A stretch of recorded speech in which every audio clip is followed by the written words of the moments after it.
Today, I'm going to show you all the gear that I use in my real estate photography business, tell you a bit about why I use it, the story of how I landed on it, and I'll also show you some extra accessories and items you should always keep in your backpack or car to make sure you always have everything you need at a listing. Hi there, and welcome back to All Things Real Estate Photography. My name is Jordan, and I'm a real estate photography business coach, and this channel is dedicated to helping people just like you earn more money in your real estate photography business. Whether you're brand new to this or an experienced real estate photographer, we learn new things here and I help you fine-tune your skills in both the services you can provide and the business that you run in order to build a long-lasting and successful revenue-generating real estate media service. And quick note, this video is sponsored by me, myself, and I, and if you'd like to get targeted help and information on how to start, run, build, and grow your very own real estate photography business, I took almost 2 years to write a 260-page book called The $1 Million Photographer, which is a real estate photography business framework full of helpful tips, tricks, strategies, methods that you can use in your own business. You can find a link to purchase your copy of the book in the description below. The first item I always have on hand is my dedicated real estate photography camera, which is a heavily used, beat up, and workhorse of a decade-old camera, a Canon 5D Mark III DSLR, which I've had for about a year, but almost never use it after picking it up used for about $300. 4 years ago, I bought my first camera, a Lumix G7, got into taking real estate photography, practice images for a friend's mom who was a realtor.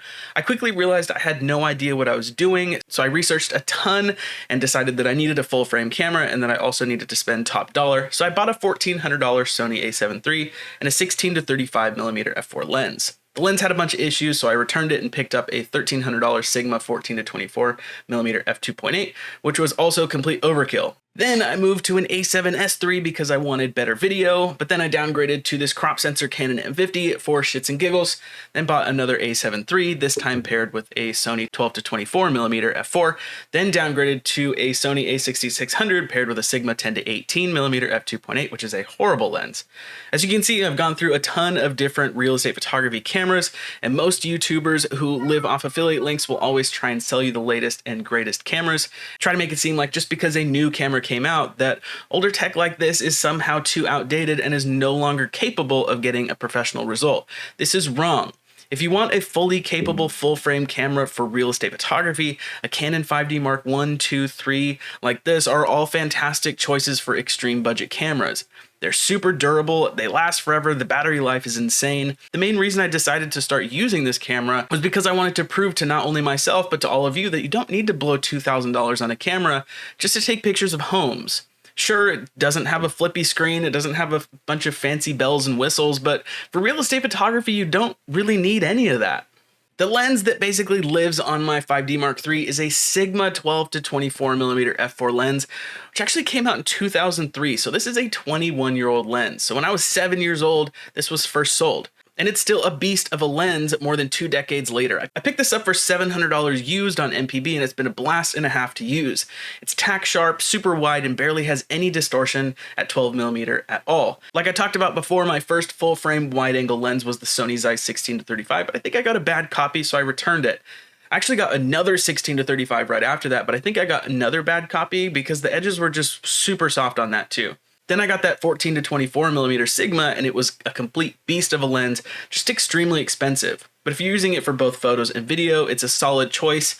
I actually kept my 14 to 24mm even after selling my a7 III and used it on my a7S III and got incredible video clips like this as well. Then, like I said, I sold everything and migrated to a crop sensor Canon M50, picked up this Canon 11 to 22mm f4 to 5.6. The camera and lens combo is actually tack sharp and perfectly viable as an entry-level professional setup.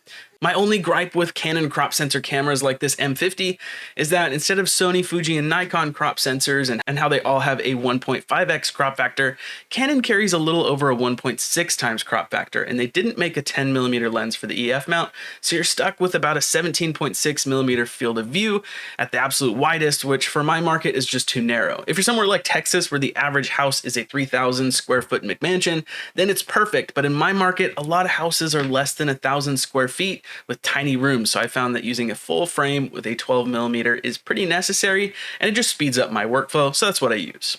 After the Canon M50, I picked up another A7 III and also purchased this Sony 12 to 24mm f4 lens, which is great and I highly recommend it. It's just a little expensive in my opinion. There's minimal distortion, it's pretty sharp, and was a good workhorse when I was using Sony cameras.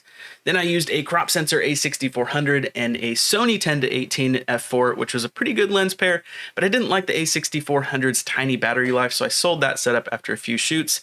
I used my Canon M50 for a few more shoots, then I picked up that 21-year-old Sigma 12 to 24mm, which brings us to today. This section isn't going to have as much excitement because I bought a used Ricoh Theta Z1 and SC2 from a retiring real estate photographer at the beginning of 2020 for only $750. I only used the SC2 for a couple of shoots because it has a little scuff on the lens, and I've used this Theta Z1 for the last 4 years. It's a solid camera. The battery life isn't fantastic, but it's good enough to use for 2 listings in a day without charging. So if I have 3 or more virtual tours on the schedule for one day, I'll bring a backup battery and just plug it in between shoots for some extra battery life. Now, do I recommend a Ricoh Theta Z1 for your virtual tours? I'd say yes if it weren't for how unreasonably expensive they are. Right now on Amazon, a Ricoh Theta Z1 sells for $1,000 new, which is crazy. You can pick up a brand new Insta360 X3 for less than half the price, and the quality will be pretty similar. Do I regret buying my Z1? No, I got it for a lot cheaper than they go for now, and for $750, it's done all my virtual tours. If you multiply 1,000 virtual tours by how much I charge for each one, which is base price $249, then you can do the math on my return on investment.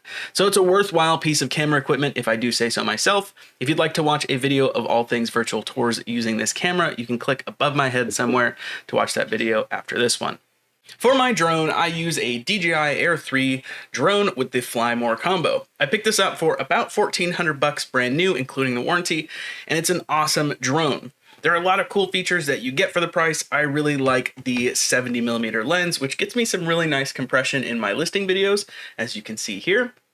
The drone I started with, I actually purchased before I even started doing real estate photography, and that was a DJI Mavic Air 2, which is an awesome little drone. The only reason I bought this one is because I was lazy when landing and ended up crashing it and destroying the gimbal. I might send it in to DJI and have them fix it because I still really do enjoy that drone quite a lot. I also bought a DJI Mini 3 Pro, which I used for a while, ended up giving to one of my employees. He eventually moved, so he gave me back all the equipment that he was using, and I sold the Mini 3 Pro to one of my coaching students. They're all good drones and they all do the job just fine. Some have more features than others, but as long as what I'm flying can shoot 4K 60 FPS, I'm good, no complaints. For my tripod, I've used a Slik DX700 Pro for my entire career. It's big, made out of metal, super sturdy, and nigh indestructible, and I highly recommend this tripod to anyone and everyone who wants to have a tripod that lasts absolutely forever. I actually picked up their more expensive carbon fiber version, but I didn't really like it. Instead of the flippy leg clamps, it used a rotating grip to extend and lock the legs. And it was just too light. It gets the job done as well, but for my money, I greatly prefer the DX700 Pro, which you can find a link to pick up in the description below. As far as how I mount my camera onto my tripod, I use a newer ball head that looks like this. They're super cheap, coming in at about $25 and generally last a good long time. I've actually bought a few of them for different tripods just so I don't have to keep switching them around, and while generally speaking they are pretty sturdy, the first one that I had, the glue separated from the screw right here, which was really frustrating as it made it difficult to make sure that the camera was fully clamped down. I was able to use it for 2 years before this happened, so it's not too big of a deal, and all the other ones that I haven't had that issue happen to them yet, so it's all good. The newer ball head does come with its own mounting bracket, but they're a little too thin and flimsy for my taste, so I picked up this newer Arca-type universal mounting bracket, and I have about 5 of them laying around and in my backpack. They're sturdy and they get the job done, and for $11, you really can't go wrong. You also might see people online recommending picking up a geared head, claiming that they're vastly superior and super quick, and you're a loser for using a ball head. But they range in price from $300 to $500, and they do the same thing that this $25 ball head does. Sure, maybe they do it a bit better and quicker, but for 20 times the cost, I don't think that's a worthwhile expense. If you really suck at nailing verticals and horizontals and want to be the laziest person to ever exist, and you happen to have $500 that's burning a hole in your wallet that you want to waste on something, then a geared head could be in your future. I will stick to my $25 ball head. Thanks. It's been good enough for 4 years, and I'm pretty sure it'll stay good enough for me. Would a geared head speed up my workflow? Sure, maybe, but would it make me 20 times more money than a ball head does? No, it won't. So there you go. And on the subject of filters, my wide-angle lens has the lens hood that makes it impossible to use one, but if you're using something like a 16-35 that can let you put on filters, then picking up a circular polarizer filter, which can reduce glare and is overall handy for our line of work, might be a good idea. Not super necessary, but might increase the quality of your photos by 1% or 2%. So if you have a lens that accepts a front filter, and it might be worth picking up. While the next items I'm going to go over don't necessarily have a lot to do with real estate photography or related gear, they're handy items to have either in your backpack or in your car for quick access. The first item I wholeheartedly recommend having in your backpack at all times is a set of Allen keys and screwdrivers. Allen keys are these little L-shaped tools that look like this, and chances are the majority of your gear's screws take Allen keys. They're useful to have on hand at all times, and flathead screwdrivers are another must-have. And it also helps to have some pliers handy as well. If you don't want to keep a flathead screwdriver on you, just throw a couple quarters in your backpack and you can use those to take off and put on the base plates from your cameras. It's also a good idea to have some sort of lens cleaning product with you at all times, as you never know when you might accidentally touch your lens or need to clear off some dust. If your lens has dust on it, then you might want to use a little blower that looks like this. If the dust isn't coming off with the blower, then you might want to pull out one of these little brush pens.